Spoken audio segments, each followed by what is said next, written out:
Hey everybody, welcome into the back room. I'm Andy Ostroy. We have a very interesting guest for you today, Josh Mankiewicz from Dateline. We'll get to Josh in a second, but first, thank you for tuning in today. We appreciate you listening, and we'd love to hear your comments.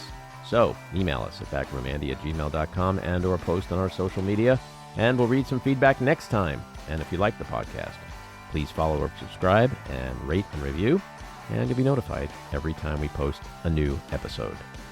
Josh Mankiewicz, for almost 30 years, he has been a correspondent for Dateline NBC, the longest-running primetime show in NBC history, and has reported on a variety of stories, including the 25th anniversary of the O.J. Simpson bronco chase, the Jonestown massacre, and Jon Benet Ramsey investigation.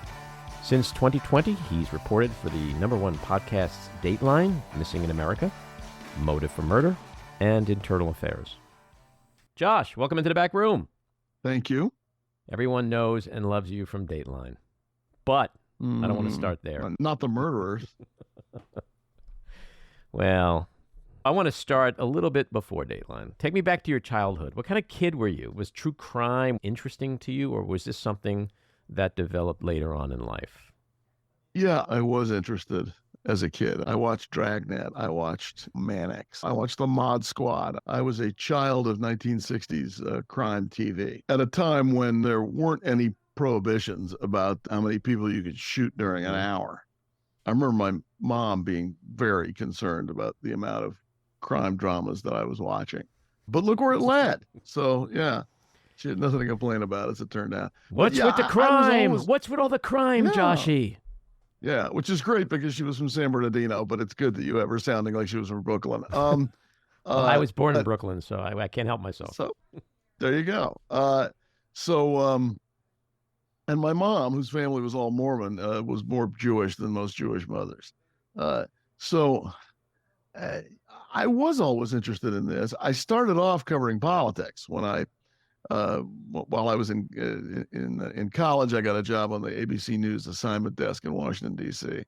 And then after I graduated, they put me on Capitol Hill as a kind of sort of eyes and ears off-air reporter, and I covered the U.S. House for about 3 years, which was pretty fascinating. And then I was a correspondent for ABC, and then first in local news in D.C., and then at the network, and then I was a political reporter in New York and L.A., and I did a bunch of campaigns for ABC. And I must say that I thought at the time that being like White House correspondent or something eventually, or host of one of the Sunday shows, was the sort of pinnacle of where you could go. It was the thing I should be aspiring to. But I was wrong, because the thing that we're doing now connects with people in a way that standard politics doesn't. Also, there are thousands and thousands of people covering politics in this country, many of them better at it than I was. But there's hardly anybody doing this, certainly not at the length that we're doing it and the resources that we have. There's just not a lot of competition out there in this. And also, if you're going to tell me that, the way men treat women, the way husbands and wives treat each other, and the way the criminal justice system operates differently for different people, that's not part of our politics, I'm going to tell you you're missing something, because it is. And you come from a political background. Your dad was press secretary to RFK. He was. Then he ran the McGovern campaign, and he was a syndicated columnist. And yeah, he was. He kind of went back and forth between politics and journalism in a way that's, I think, a little harder to do now. But he was in politics for a long time, and so I sort of saw it happening up close because of him. And that got me interested in it. But I was also interested in journalism because of him. No one remembers this, but he was a local anchor in Washington, D.C. When I was in high school. So I saw local news then, which I thought was a lot of fun, and which I still think is a lot of fun. He was in the thick of it the night of the assassination. And so in terms of your own consciousness of horrible things and crime, how much did that play into it when you were younger? The crime story that most affected me was not RFK, it was JFK. Because I was old enough to recognize that, the president had been killed, that there was some mystery surrounding it, and that there wasn't really a solution, that there hadn't really been an answer that people accepted. And then as, sort of time went on, Robert Kennedy, in the years after John Kennedy died, first when he was Attorney General, and then when he was senator from New York.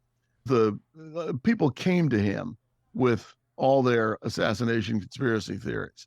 And there were a lot of people out there. And you got to remember, this was just a few years after Dallas. So a lot of people were talking about it, thinking about it. And a lot of people had theories that plausible might not be the right word, but certainly conceivable. And Bobby did not want to deal with any of that. He didn't want to talk to those people. So he designated someone on his staff to be the repository of all those people who came in saying, I know who killed your husband. I know who killed your brother. I know what happened. And that was my dad. And so these people, some of whom were, I don't know, a little nutty, but some of them also maybe on the right track from what we later learned, would come over to our house. And they would come over with these giant blown up photos of Dealey Plaza and the grassy knoll. And they would put them like in our backyard, and then we'd stand back and they would say, okay, what is that? What does that look like to you? And my dad would say, a gun. And my mom would say, a tree limb. And so I saw all of this when I was, 10, 11, 12 years old. That certainly was the beginning of me being exposed to sort of, the world of true crime and the rabbit holes that you can go down in it. But on such a grand, sensational scale. Like, it wasn't like you witnessed like the next door neighbor get hit by a car. That was this was the story everybody knew. Wow. Yeah, and then later in 1978, when I was covering Capitol Hill, I covered the House Assassinations Committee, which investigated Dr. King's killing and also JFK.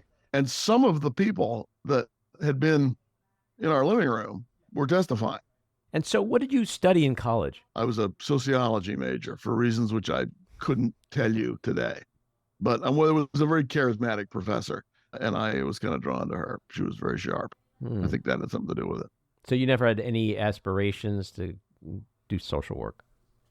I would say that, journalism, if it's done right, is public service. But I was always pretty interested in this. I was a very nerdy kid.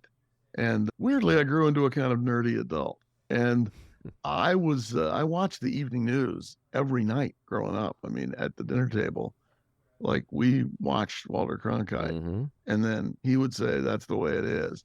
And then we would all talk about it for a half hour. And we were silent.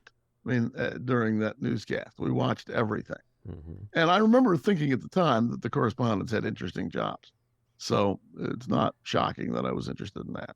And also, a lot of people in my family have been in journalism. My dad was a journalist before he was in politics. My grandfather was a print reporter in Baltimore and in New York before he became a screenwriter. There's a few of them in our family. I'm curious to know, from your perspective, where's the business of journalism today versus when you were a young person watching Cronkite? Journalism is both better and worse than it used to be. There's terrible things have happened to legacy journalism. I mean, the LA Times laying off people, the Washington Post laying off people, the New York Times, almost the only major organization like that seems to be doing well. Maybe the Journal is too, but definitely like papers in every city. The evening papers got wiped out by TV news, and now morning papers are getting wiped out by the internet and everything else. The amount of information that flows out there has never been greater. The amount of phony information that flows out there has never been greater. The interest in checking that information seems to be less than there used to be. At the same time, many more stories are getting told that otherwise wouldn't have been told. 25 years ago, let's only go back a little way. Let's only go back to the beginning of this century. The tremendous surge of crime against indigenous women wasn't even recognized or reported anywhere. That today, people are talking about it. That those stories get some coverage. Black women in this country are, I think, they're 6.5% of the country, of the population. But there's some giant percentage of the missing. Nobody was talking about that. People who are journalists now look a lot more like the audience than they used to, than used to be the case. So, I think there's probably certainly some encouraging things. Certainly there are places online that do wonderful work. I mean, I think Axios and The Atlantic and the Beast, and I think all of that's, you know, greatly to journalism's credit. But look, I mean, um, it's a different business than the one I joined. And TV news is not where newspapers are now, but it's not where it was when I started either. I mean, we had bureaus in every foreign capital. We the networks, not we NBC, but everybody did. And now they don't. Mm-hmm. Now they're kind of out of that business. And does the public suffer for it? Yeah, no question. Well, I guess the advent of the internet and the speed with which news needs to get out there now and the competition to be first, one could just flip on All the President's Men and watch Ben Bradley and Woodward and Bernstein and get a sense, a real flavor for how the news business operated 50 years ago, and the attention to detail and the attention to sourcing and fact-checking. And that's what makes me sad. Like that kind of journalism, for the most part, seems to have suffered greatly. Yeah, no, it has suffered. I mean, that kind of journalism has taken a beating. Now, you still see great, elaborately, deeply reported, sourced stories in major dailies and online, and more power to them. But yeah, that kind of journalism is under attack because the kind of journalism that gets a lot of eyeballs now is not necessarily that, and a lot of clicks. Mm-hmm.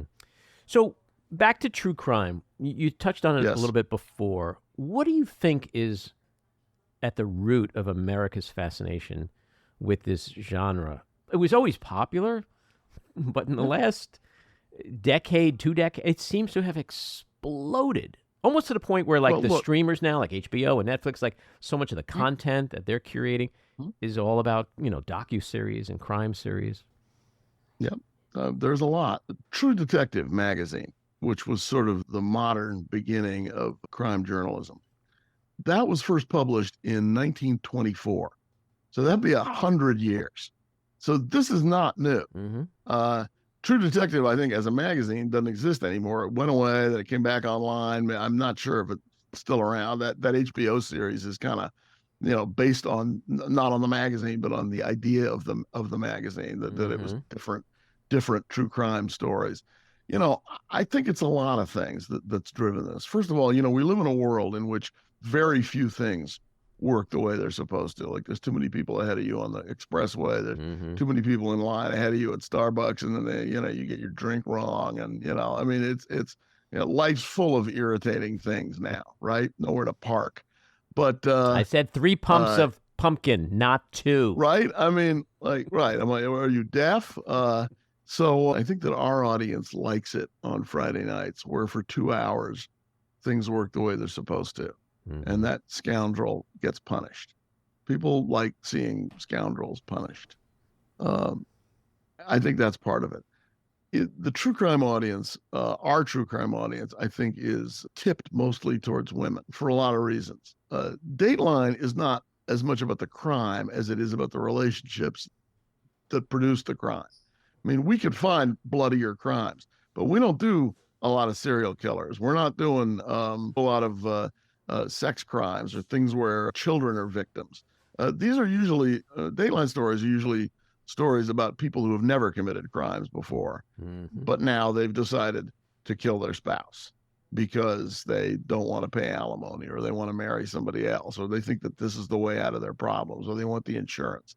And women are so often on the receiving end of the domestic violence that's sort of in the backdrop of almost every Dateline story that we tell. It's in there somewhere. Sometimes it's years back there, but it's frequently there. Women are much more likely to talk to each other about their dating relationships and their married relationships, their relationships with men, than men are with each other. Like men do not have a lot of conversations with their friends in which they say, okay, when she says this, what does she really mean by that? Like we don't ask that question. Are you suggesting we're not deep? I am suggesting that. You're right. And women are also on the, unfortunately, are constantly bumping up against a criminal justice system that was built by and for white men and doesn't serve their needs very well at all. And that's one reason why you've got this bigger female than male audience in true crime. But partly it's that, look, the other thing about true crime, which is sort of a, Bob's your uncle answer, is good stories, well told, find an audience. Sure. People like hearing a great yarn, and like the story I'm telling next on Dateline, it's a great story. Mm-hmm. That's one of the things about it that made us want to do it. And then there's some other things too. Mm-hmm. That's coming up this Friday. Yeah. Okay. Friday, February 9th. Any details you can give without spoiling? Sure. It's a story of a woman who was killed a few years ago in Orange County, south of Los Angeles. She was killed when she opened a package at her workplace, and a bomb went off, and it blew her literally to bits. They found pieces of her all over the place, and she was no longer. Those pieces were not connected to each other, and so they delved into what turned out to be her sort of complicated social life, in which she was dating a bunch of different guys, or interested in a bunch of different guys, and trying to sort of figure out, which was the best way to go for her. She was also married at the time, unclear as to what her husband knew, didn't know, or thought about this at the time. And so there was a sort of a assembling of the puzzle pieces, both literally and metaphorically, by Orange County sheriffs and by the FBI, because this originally came in as a possible terrorism case, to figure out what had happened. Mm-hmm. And so this is a story both about that investigation, which is pretty interesting, and it's about some of the relationships involved in it. And then at another level, it's about a question that everybody is going to want to ask themselves, which is, what are you going to put up with from the person that you're involved with? Like, it's hard to say no to anybody. Mm-hmm. Like, we're told to be polite in this country, right? It's particularly hard to say no to somebody that you love and that you believe loves you. So that's a question that we're sort of asking in this Dateline, which is, how much is too much? When do you say, okay, I'm not in anymore? Mm-hmm. I know, but you may be the right person, but I'm not in anymore. Mm-hmm. And that's a tough question to answer. Mm. Well, we'll look forward to that. So you mentioned before that the fascination with true crime is that people like to see things wrap up in the right way. The bad guys get justice in the end. To me, the true crime television shows are not that dissimilar from the kind of movies we've loved to see over the years, where there's a happy ending, where, some of the most popular films of all time are crime dramas, murder mysteries, things like that. But I think what's interesting about a show like Dateline is that it's not fake. It's real. It's real people, real stories. And we may know these people, And look, I mean, I think that's part of it. Unlike some of our competitors, we're not hiring actors. Mm-hmm. We're not building sets. We're not doing recreations. We're not interviewing people who were not involved in the crime, but who will give you a good interview. We interview the prosecutor, not one who's good on camera. We interviewed the guy who prosecuted this case, or the woman who was the lead detective, not somebody who's better looking. Right. This is about reality. It's about the facts. So the other thing we do, of course, within that framework is we don't say to people, all right, here's a story about a guy who was accused of killing his wife, and he was actually convicted, but then after he was convicted, it turned out it was the next door neighbor. Now, stick around for the next hour and 59 minutes. We don't do that. Mm-hmm. We talk about what a great marriage they had, mm-hmm. and then how something happened to his wife, and then suspicion went on him, and he said it wasn't him, and then he got convicted anyway. And then lo and behold, it turned out there was a case against somebody else. So, I mean, we're going to lay that out, mm-hmm. but we're not saying that anybody was a suspect who wasn't a suspect. We can't do that. And we can't say that anybody was charged when they weren't. And if somebody was charged and the charges were dropped, we have to say that too. Right. I mean, we are married to the facts here. It would be a lot more fun if we could massage the story a little bit, mm-hmm. to make it come out, exactly the way we want, but that isn't the way it works. Right. What is the process for finding the stories you do? Well, we read the papers all over the country every day. We've split up the country into all these different zones, and different people have responsibility for checking the websites of all those newspapers. So the guy that does Florida, like, has a particularly skewed view of the world, right? Because like those stories are crazy. But somebody else is like doing the Dakotas and Montana, so that's one way we find them, is we hear about these stories and we start making calls right away. A lot of times local stations call us and they say, I don't know how this is going to come out, but this woman's missing and it looks very suspicious. And her husband is acting really weirdly. Now, that's all we know right now. So then we'll start sort of assembling things and trying to reach out to people. Now, cops and prosecutors usually won't talk with you until the case, whatever it is solved and adjudicated. Usually somebody has to be locked up, or at least the verdict has to be rendered. Could be acquittal, but the case has to have reached its end before they will talk, because they don't want to be accused of sort of prejudicing the jury. So generally we have to wait for them, but we don't have to wait for the defense attorney, the friends of the victim, witnesses, and other people who are involved in the investigation, like maybe, a local podcaster or a reporter or somebody who covered it from the beginning. And sometimes, of course, during that period of time, if you're lucky, you can get the defendant, whoever he or she is, and, because maybe they're not in custody, or they're still being investigated, or they're out on bond if they've been arrested, and then they can sort of tell that story from their point of view. So that's sort of how it happens. Is I said local stations call us, so do police departments, so do prosecutors, and so do defense attorneys.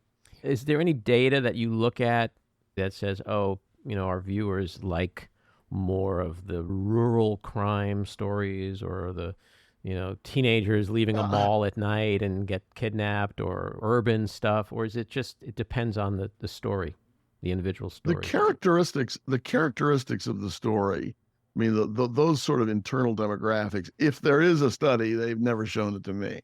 The stories that work the best are stories in which it's sort of like the Law and Order template. Like, you find the body at the beginning, and then they start doing the investigation, and it looks like it's this guy. And then, wait, it can't be that guy because he has an alibi. So maybe it's that guy. That makes a little bit more sense. Maybe it's this person. Oh, no, wait, it's this woman who hated her and sent her those threatening letters. Wait, she's got an alibi too. And then it turns out it's the next door neighbor. We didn't see that coming. Right. Good night. Right. That's the one that works the best. Now, obviously, that's not every story. But stories in which there is some arc are the ones that work the best, in which we can sort of keep the audience guessing as we let it unfold. Stories in which the obvious suspect, it turns out to be the guilty party, and they were the only suspect. That's a very tough story to tell, because there's no suspense, and 2 hours is a long time with one suspect. Right. As a viewer, I'm also fascinated by some of the things I see that happen over and over again, like you mentioned, the business partner. I always wondered, if you hate your partner and you decide to kill your partner, don't you know you're going down? You'd think, right? I mean, some of these people, many of our murderers believe that they are smarter than everybody else, and that they will commit this crime, they will get away with it. And when the police come and say, "Did you do this?" they'll say, "No, I didn't." And that'll be the end of it, right? The police won't ask again. They won't keep investigating. They'll believe you. I don't think people realize how hard it is to move around, live your life, do anything, buy a tarp and a shovel and some quicklime, and not have a record of that somewhere, either video or digital. The Walmart cameras, people just don't think they can go buy all this rope and whatever, and Walmart cameras aren't going to get it. Right. The apps on your phone are going to track you. If you leave your phone at home, they'll be able to know some things. If you turn your phone off for the first time in 5 years during the 3 hours the murder was committed, that's going to look suspicious too. I mean, it's much harder to get away with a murder than people think it is. I mean, a few years ago, I was interviewing a guy through a pane of glass. He was in the lockup down in San Diego because he had been convicted of trying to kill his wife with a pipe bomb, and he got caught because on his browsing history at work, he'd gone to a website called like "How to Kill Your Wife with a Pipe Bomb," and so he was under arrest, and not a bright move. And I said to him, he was a church deacon, by the way, of course. and I said to him through the glass, "Did you ever think about just getting a divorce or erasing your search history?" Yeah, and he was like, "Yeah, I should have thought of that." Yeah, I mean. Like what makes the thing that continually amazes me when we do these stories, one is that people think they're going to get away with it. Right. It's I mean, like the people who get away with it almost always get away with it in some accidental way that they didn't see coming. Like the evidence gets lost, or the person who had the great witness account, they die, but not because of the murderer. They die like because they get hit by a bus, mm-hmm. Or the evidence gets misplaced. Those are the sort of like accidental serendipitous things are reasons why a lot of people get away with things, because like the police are pretty good at figuring out whether or not you're lying. And and rightly and wrongly, I mean, the one reason we have wrongfully incarcerated people is for this same reason, which is when the police lock onto you, they tend to stay on you. And if you didn't do it, sometimes disaster results from that. But if you did do it, they generally don't give up. And one of the things, Dateline's always been kind of about the best in police work and not the worst. We've certainly done some wrongfully convicted stories, but generally our stories are about the guys and women who just sort of like don't want to let the case go and take the file home at night and take it on vacation, and their family's like, "Jesus, can you please give it a rest with this?" And they're like, "No, I can't." So those are the cases that we do. Joseph Wambaugh, who was a sergeant and lieutenant with LAPD and who used to write in the evenings, wrote a bunch of crime novels in the 60s about the LAPD. He used to say that the stories that he liked the best were not the ones about the stories in which the cops work on the cases, but the stories where the cases work on the cops. And that's the kind of story that we like to tell. Because those are the ones that end up being as compelling for the audience as they are for the investigators. Right, like the dogged detective who won't give up. Yeah, can't stop. Family, wants to stop. Right.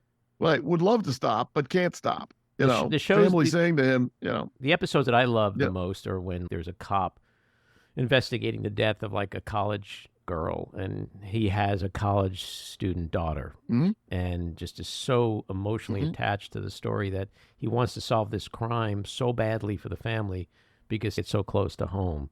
But the interesting thing is, I was talking to Dr. Michael Baden once, and I said, "Why do these people keep doing this stuff? They think they're going to get away with it. Like, they're not very smart." And he goes, "Most of them do."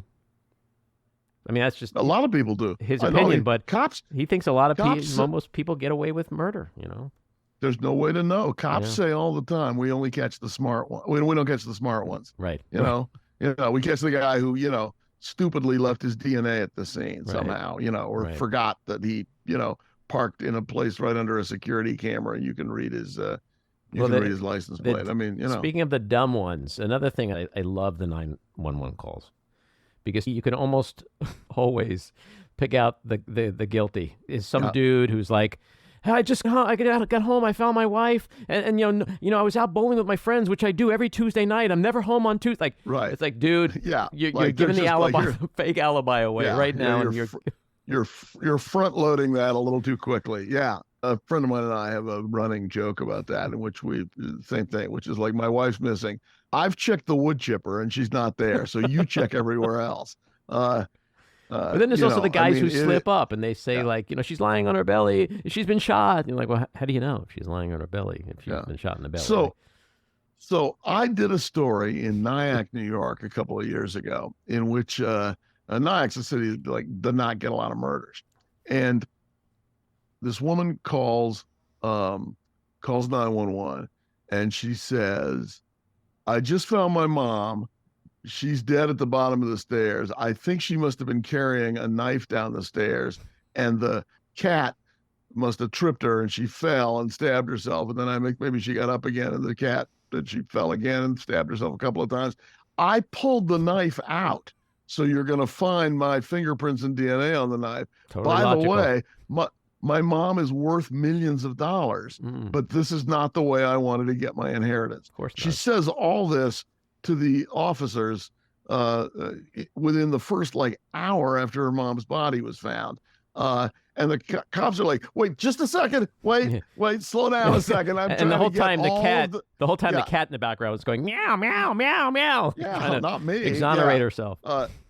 Right. So they're like, just a second. Let me get down. I'm sorry. I missed your latest incriminating detail. Could you go back over that again? Right. So Peggy says all this stuff that makes her to the cops sound like not just a suspect, because she's going to be a suspect anyway. Right. She's the heir to all that money, but the suspect, it fits. And then of course it turns out at the end of our story, she had absolutely nothing to do with it. And what she said at the time, she actually did believe. She did think the cat had tripped her mom. She did pull the knife out, I guess, hoping to save her mom's life. And she also realized in that moment, wow, I'm going to get a lot of money. Yeah. And she was not responsible. Wow. Here's who was responsible. The cat. The woman that would be good. Who was responsible was the woman who was married to the brother, the brother of the woman who found the body.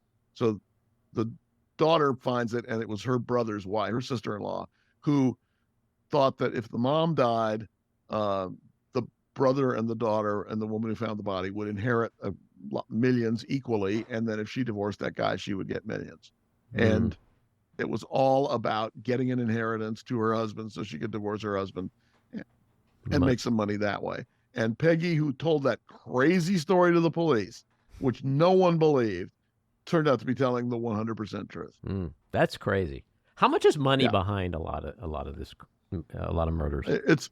It's behind a lot of stuff. I mean, it's behind a lot of things. I mean, a lot of people think like, I want that insurance money. And sometimes money's behind it in other ways. Like, I have made a lot of money.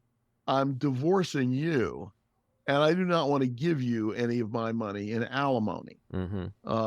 So here's what I'm going to do. I'm going to kill you, and then I will be off the hook for alimony. You will not be calling me whining about how I haven't sent you any alimony. And as one guy said, that we did a story about, I think I'll do better as a widower than I would as a divorced man. Well, that sounds like a brilliant strategy, because we all know that the spouse is the last person they look at, right? Right. Yeah, no, that did not work out for him. So when you find stories and then you start making calls, are you ever surprised that the people are willing to participate? Sometimes, yeah. Sometimes people participate even when it's maybe not in their long-term best interest. Why do they do that? I have a very complicated relationship with true crime. My late wife was murdered in 2006. And it was I didn't know that. Big sensational story. She was an actor and a filmmaker. She made the movie Waitress with Kerry Russell. And so I walked in those shoes. I've been the suspect. I also had a history with true crime as a fan. And I'm still a watcher of true crime. But you were also a participant. But I was also a participant. So, and I've always wondered when I watch, because some of the episodes, there is some logical reason. Either you're trying to get a message out, or there's something important that needs to be out in the public. But sometimes I watch an episode and I'm like, why are these people doing this? What is the point of them doing it? Sometimes we can persuade families to speak because of this truth, which is your family member, your loved one who died, they got a little bit of coverage in your local paper, and maybe the local news did about a minute on it or something, but the story of their life and what happened and what went wrong in that marriage, and that hasn't really been told, and people don't really know anything about them, and we can tell that story over to a great big audience over a long period of time. That is definitely persuasive to people, because like that story's not getting told in a lot of cases, unless they're the person involved is pretty well known, or it's a huge case. And usually it isn't a huge case. I mean, most of the stories we do are not well known outside the area where we do it. Sometimes the people who are accused want to talk with us because they want to explain their way out of it. Usually their attorneys will tell them don't do it. Sometimes they listen to their attorneys. Sometimes they don't. Sometimes their attorneys want them to do it because they think like the more my client Joe goes out there and says, this is crazy, I love my wife, I could never hurt her, I had nothing to do with this, the more chance there is that that's going to eventually penetrate on some level to people who might be in the jury pool someday. We need that story to be sort of just out there in the ether. And some people do it because they got a story to tell, like they want to say, and then frequently they come in with an agenda. I mean, the interview that I do, they will at one point say, now look, here's the thing I really want to say. I told her to stay away from him. Everybody told her, but there was no, convincing her, or, we all knew that guy was bad news, or we knew, something, or we didn't know, I mean, we were blameless. We welcomed him into our house, but it never occurred to us that he was a killer. And people want to do these interviews in part to either absolve themselves of responsibility sometimes, or make the case that somebody else is guilty or innocent.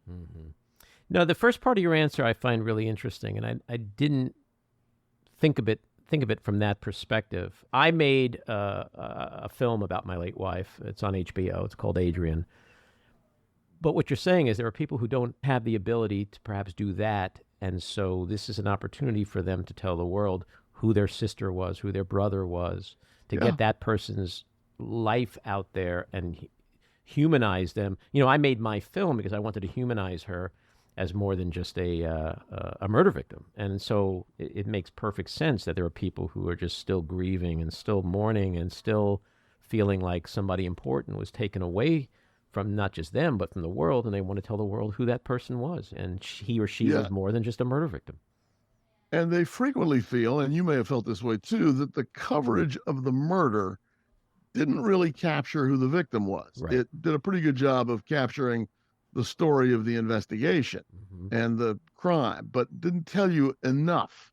You, the viewer, people who didn't know the viewer, didn't tell you enough about that person. And that is one of the things that we offer. When you're doing a story, have there ever been moments where you just suddenly find yourself so emotionally attached to the subject? And where it's just racking you personally, and deeply affecting you in a way that perhaps many other stories or most other stories haven't.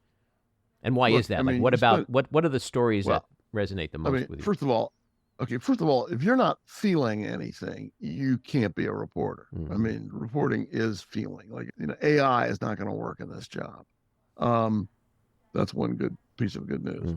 As a journalist, you got to maintain some sort of emotional, distance and some balance from the people that you're interviewing. But the story, you spend a lot of time with these people in this job. Like, these interviews take 2, 3, 4 hours sometimes, and you spend like the whole day with them. Sometimes you spend a couple of days with them, and your producers have spent even more time with that family. So you guys we're still in touch. I'm still in touch years later with people that I did stories about, just because of all the time we spent together and the details that they shared about the worst thing that ever happened to them. And if you don't feel terrible about that, right, then you're failing as a journalist, because you're not gonna. And if you're not feeling terrible about that, you should be examining either whether you belong in journalism, or second, whether that person's telling the truth. Because some people will tell you how miserable they feel. You think like, I'm not sure you're being straight with me here. There's a desire to sort of whitewash people's lives, and they never did anything wrong. They lit up the room. They would give you the shirt off their back. They never met anybody who wasn't a friend. Well, not everybody's like that. Most people are not like that. Most people have different facets to themselves. Like the woman we're doing on the next Dateline, Ildiko was her name. She's from Hungary. She was beloved by her family, and she was beloved by her son.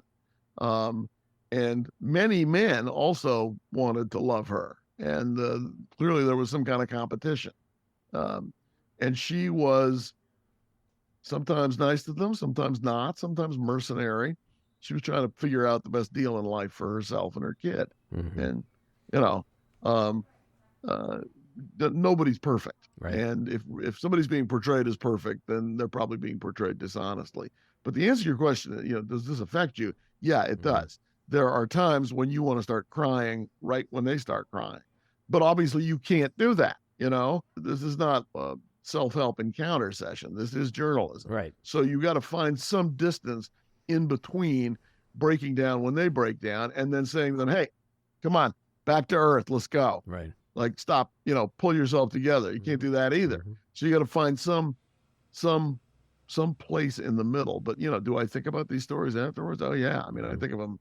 I mean, I talked to a couple of these moms last week, people that whose stories I am no longer covering. One of the things I love to do on this pod, it's just like a personal challenge of mine, is to figure out a way to meaningfully connect Taylor Swift, a cultural icon, into the conversation with no matter who I'm talking to.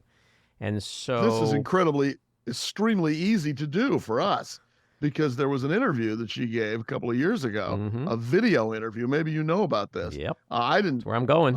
In which they said it was like 60 questions in 60 seconds or something like that. There was all little quick questions and answers, like, favorite flower, favorite food, best day of the week, best sandwich.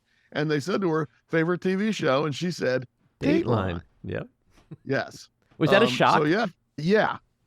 In part because at the time, I thought of our audience as being older than that. But hey, she's obviously she's got wonderful taste. You got to get her to do like an Instagram post on Dateline. Oh, sweet. Yeah. No. That is what we need. We need to. Yeah. Okay. So you and Morrison, I online, I saw you guys referred to as the Dateline Daddies, which I found really interesting. Well, and there's this like fun rivalry between you two. He tweeted something recently where he said you can check out the new podcast, and you can check out all the episodes, even Josh's. So like, even Josh's, he said. Yeah. Well, see, but I gotta say, your voice to me is like, in a way cooler than his. Because you hear that? You hear that, Keith? You have. I mean, I love Keith and I love his voice, but there's this like nasally pothead thing you got going on. Like that's what I'm hearing. I'm hearing like the guy who's just stoned. Pothead, nasal. I've heard. Pothead, I've not heard. I was at another network before years ago. I won't identify it. I just give you the initials, ABC. And I was just starting out as a correspondent. This was in 1982. And they wanted to change my voice. They wanted me to sound like every other sort of FM broadcaster. And they sent me to this voice coach in New York who was the industry standard at the time. And she was very expensive. And also, like, they flew me to New York for this too. So that added to the amount of money they were spending. But she was not cheap, I know. And she was trying to get me to talk like everyone else. And I tried because I was brand new and I wanted them to like me, but it just didn't take. And I used to go to New York and I would go to her office and I would sit in her outer office and when I'd get there, I could hear her in her little inner sanctum yelling at the person who had the appointment right before me. Right. And it was always like, this is terrible. Right. I would hear her like excoriating someone. And I would sit there in the outer office, and floor to ceiling on the wall were headshots of people from local news, network news, commercials, Broadway, TV shows, movies, captains of industry. I remember Lee Iacocca was up there. Politicians, George Bush the older was there. And they'd all written some version of the same thing on their photo, which was, without you, this would have been impossible. Right. And I used to sit there on Lillian's couch and I would think, I'm not going to be up there. This isn't going to work. And it didn't work. And I wasn't up there. And now I'm glad. But your voice is partly why you're where you are. It's just perfect for Dateline. And I love the rivalry thing. That's good. Well, Keith, let me just say the rivalry thing is mostly my creation, because I started, he's very shy. And so I started sort of teasing him about stuff, both when we would do these appearances together and then also, online. And he's like the sweetest guy. I mean, everybody, he's Keith's one of those people in TV that you never hear anything bad from, and you never hear anything bad about. Like did he like the Bill Hader impression? Yeah. Oh yeah. He told me at the time, he's like, what do you think of that? I mean, is that something I should be happy about? I'm like, yeah, like it's great. And he said, my kids keep playing it and playing it and playing it and laughing. And he goes, so I guess it's a good thing. I'm like, yeah, it's wonderful. It's the coolest thing ever. Are you waiting for the Josh Mankiewicz character on SNL? It's never made it on SNL, but Hader did a great imitation of me on Kimmel. I have to find that. Oh yeah. Oh no, look that up. It's Kimmel says to him, it's a couple of years ago, before pandemic, and he says, what are your most obscure impressions? That's what it is. And Hader says, well, you guys watch Dateline? And the audience cheers. And then he does Keith, which a lot of people do. And then he does me, which he was very good at. And then he does Dennis, who I would have thought he went deep. Be imitated. He went deep. But he was perfect. It was great. So yeah, if I ever meet Hader, I'm going to thank him. But yeah, Keith is very tolerant of my teasing of him. And so you're getting heavily into podcasting. How do you feel about that? Are you enjoying that process? I am enjoying it. We were kind of late to the podcast table, but we certainly made up for that. Look, we get true crime's a huge, huge part of podcasting. We have the biggest name in true crime. We should have been doing this from the beginning. We got a big audience out there. I'm surprised constantly by the number of people who consume Dateline by listening to the podcast instead of watching the TV program, even though it's the TV program that spawned all of this. But I talked to a lot of people who say, no, I don't see your stories. I listen to them. What about crossover? Do you have any stats on like how many people are both watching the show and listening? I know that our bosses just went to a meeting the other day in which all of this stuff was rolled out for them. The one thing, and I wasn't there because I'm not allowed to receive any of that information because I'll blurt it out on somebody else's podcast. I'd hate that. But yeah, we can't have that. No. The one thing I did learn was that the podcast audience is significantly younger than the TV audience, and that's the kind of detail that makes advertisers salivate. So my guess is that's one reason why we're so big into audio. And also, look, I mean, we are storytellers. This is a great way of telling a story. Sure. A podcast, as you know, a podcast can be as long as it needs to be. And when we're doing a true crime podcast, an original one, not the audio of a Dateline episode, but the Keith and I have both done original ones, and we're going to continue doing that. These are like 5-6 hours long. So these are like 5 or 6 Dateline episodes back to back. And all the rules that exist in TV don't exist in podcasts. Like, in TV, if you've written about you don't need talent on a podcast. Damn right. That's the thing I'm counting on. But, like in podcasts, in TV, you write 40 seconds of copy. Right? Narration. If you're a TV reporter, the way I've been for all these years, your first thought is, well, that's too long. I can make that shorter. Right. Not in a podcast. You make it better. Make it more compelling. Maybe make it longer, and then let it go. That's the thing that works. Is that the stories are told in much greater depth on podcasts, and you can consume them anywhere. You don't have to be sitting in front of your television set. So people who commute or who want to, or walking the dog or cooking or whatever. Well, what do you think of the top 3 to 5 crime cases with the greatest cultural impact on America? Well, OJ certainly, hit a lot of touchstones because it was about the way the criminal justice system operates. It was about domestic violence. It was about interracial marriage. It was about the role of money. It was about the relationship of the police department to the people that get policed. It was about the treatment given to celebrities. I mean, it was about a lot of stuff. It's one reason why everybody paid. It was a soap opera, and it was a famous person being put on trial. That's another one. Michael Jackson. I mean, when maybe the most famous entertainer in the world is accused of unspeakable crimes, that's a pretty big story. Nobody'd heard of Jon Benet before, I don't think, but certainly everybody did after. Jodi Arias. I was I was assigned to cover the Jodi Arias case in Phoenix. And when I got there that day, the trial was still going on. I got to the courthouse, and there was a line coming out the door onto the sidewalk of people who wanted to get in the courtroom. And I randomly talked with a couple of women who were waiting in line. And they worked for an insurance company in Wisconsin. And they had taken a week of vacation to come to Phoenix and watch the trial because they'd seen it on court TV. And they wanted to go. And that's when I thought to myself, oh, this is there's something going on here that I have not picked up on up till yeah. I mean, this has got a reach that I didn't realize. So certainly that, as I said, I mean, JFK is like the first true crime case that everybody had a big opinion about in the modern era. But Lindbergh was all over the papers. Sure. Those are some of them. Yeah. Casey Anthony in Florida. Was huge. And now, more recently, 2 stories in Idaho, the Vallows and Daybells, and also the students who were killed in the house.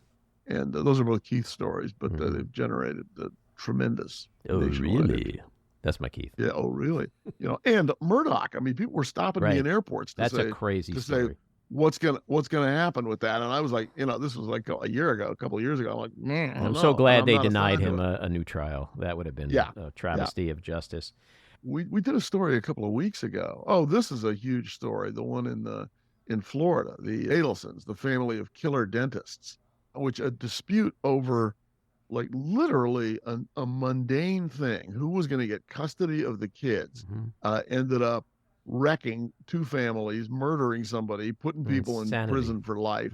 It's nuts, and it's not over. It's like this breaking wave of insanity that just continues to unfold. That's a perfect example of people who lost all sight of proportion. Like, you think these kids that you care so much about, they're not going to care that their dad got killed? Like, they're going to be just fine? You take their father away like that? And then bit by bit, other members of their family start, getting locked up? What, are you out of your minds? It's insane. Well, the Menendez brothers, they killed their parents get shot to death. And then somehow in the next few days, these guys are driving fancy cars and wearing Rolexes. It's like they think no one's going to be like, wait a second, that doesn't look right. There's a huge debate over that case now as to whether that second trial was fair or not. But I mean, look at Scott Peterson, Right. I mean, I thought that was cut and dried. I didn't cover that either, but I thought that one was cut and dried. The Innocence Project is behind that. That's right. Well, crazy. the L.A. Innocence Project, which is not the same thing as the National Innocence Project, but they claim, and they're not saying what it is. They claim that there is new, possibly exculpatory information available. We don't know what that is at this point. So as we wrap up here, Josh, you got your episode coming up this Friday. 9 p.m. Eastern and Pacific, 8 p.m. Central on your local NBC station. And then it will be available as a podcast and streaming on Peacock probably over the weekend. All right. Well, I'll be watching, and hopefully a lot of other folks will be too. Josh, you've been very generous with your time. This was really interesting, helping us understand the behind the scenes at Dateline, and hope you come back and do this again sometime. Love to. Thanks so much. All righty. Take care. This episode of The Back Room was edited and produced by me, Andy Ostroy. It was co-edited and co-produced by Maddie Rosenberg, and co-produced by Jen Hammoud. Our theme song was composed by Andrew Hollander, and our logo was designed by Cricket Langell. And special thanks to Patricia Wind. Please take a moment to rate and review the podcast, and also follow or subscribe. Until next time, keep your eyes on Washington, Hollywood, and your own backyards, and have a great week.